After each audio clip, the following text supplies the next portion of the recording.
Hello and welcome to episode 4 of my weekly video newsletter, The Weekly Wash, where every week I give you a bunch of recommendations of things that I've consumed over the past week or few weeks in some cases that I think you might also enjoy. This week I've got for you one podcast to recommend, one brand slash website slash I don't really know how to categorize it, and lastly I have a short film that I watched and really enjoyed to recommend for you. So without further ado, let's just get stuck in and we will begin with the podcast episode. The episode that I want to talk to you about today is from a ridiculously underrated podcast called Metalearn by a guy called Nasos Papadopoulos. And in Metalearn, Nasos interviews all sorts of different individuals about their areas of expertise, but the anchor for each podcast episode sort of centres around how we can improve our learning or how we learn, hence the name Metalearn. In truth, I'm probably going to reference Metalearn on multiple occasions going forward with the Weekly Wash because I enjoy it that much. But the particular episode I'm talking about today is an interview that he did with a lady called Erica Young, who is an expert in network science. Now, this episode actually entered my life a little bit serendipitously because it appeared on the autoplay after another episode of Metalearn that I was listening to. And ordinarily, I wouldn't consider myself to be super interested in this topic, in the topic of network sciences. I mean, didn't even know what that meant before this podcast. But when someone is as enthusiastic about what they're talking about as Erica was, and knowledgeable as well, you can kind of become interested in anything. I mean, at least that's the way I feel. Nasos and Erica spent the episode chatting about the various aspects of network science. So things like the different types of connections that you can make, how you can build new connections, and also they covered some misconceptions in the area of network science or the history of network science. As I finished the episode, I was really delighted that I stumbled upon this conversation because learning about relationships and also how to form valuable ones is important for me right now as a sort of self-professed unintentional loner. Over the course of the conversation, Erica thankfully eased my anxiety and my embarrassment about the act of having to consciously go out and meet new people and make new friends, because that's not a particularly easy thing to do, and it's always felt kind of seedy to me, kind of like you shouldn't need to do that, and if you do then there's something wrong with you. But there's not. Like, a lot of us live our lives in some kind of isolation. We separate our work lives from our home lives. I mean, I know I can't speak to women as much as men, but I know plenty of men, especially older men, who just don't really have any friends at all apart from or separate from the family setting. I think I'm going to try and get a piece of writing up on my website. In fact, I will get a piece of writing up on my website to accompany this over the next couple of days, and that will detail some of the specifics of what I learned listening to this conversation, because there was so much value in there. But I really highly recommend you go and check out the entire podcast, Metalearn by Nasos, but also this specific episode with Erica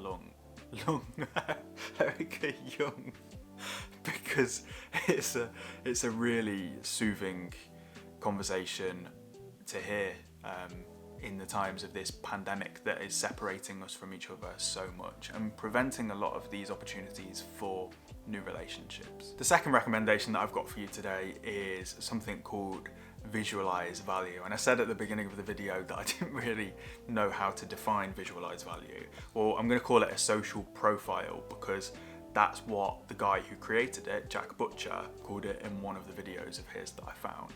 So we'll just run with social profile for now. What Jack does with visualize value is he takes a combination of timeless wisdom and also, on occasion, his own ideas, and he combines those things with these really quite simple but so clear and concise and informative graphics, and they just help you to grasp each concept with a little bit more ease. I can't actually pinpoint exactly how I found this one, but I'm so glad that I did. When I find something new that I like, I tend to wade into the arena pretty cautiously.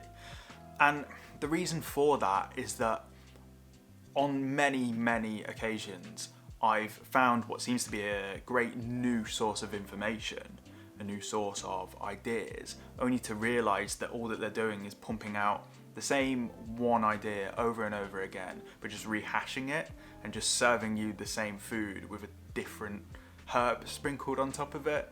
Alternatively, what they might be doing is trying to resell someone else's ideas and pass them off as their own, just with the tiniest bit of rewording.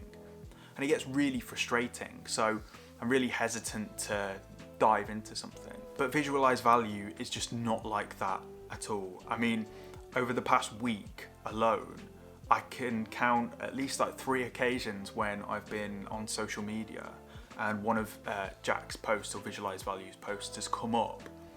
I've read it and just muttered to myself, how the hell does he do it?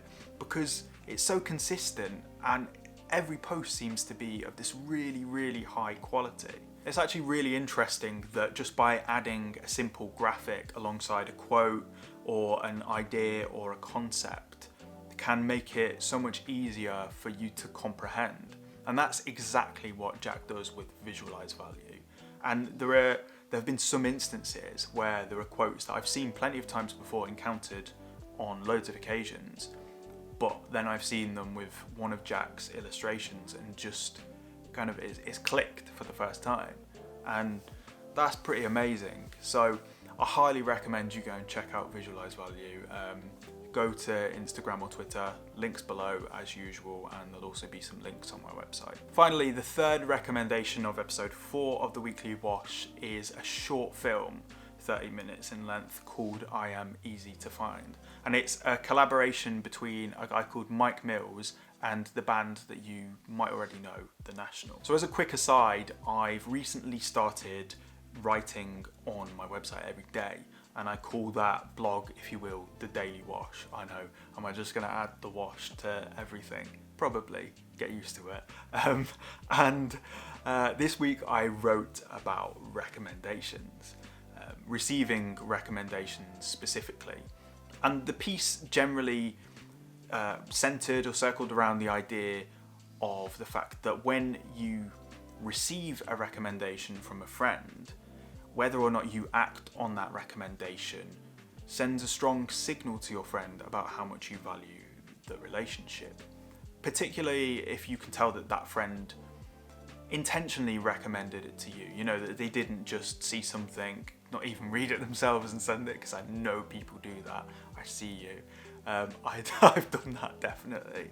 And I'm not including like Instagram posts and things like that, because I wrote in the piece that I feel like recommendations like that sort of devalue what I called the recommendation market. When someone reads a book that you suggest to them, or they watch a film that you suggest to them, it makes you feel really good, because what they are saying to you is they're saying, firstly, I trust your taste, but also I trust how much you know me. Enough, and both of those trusts, enough to spend my most valuable resource on something that you're offering.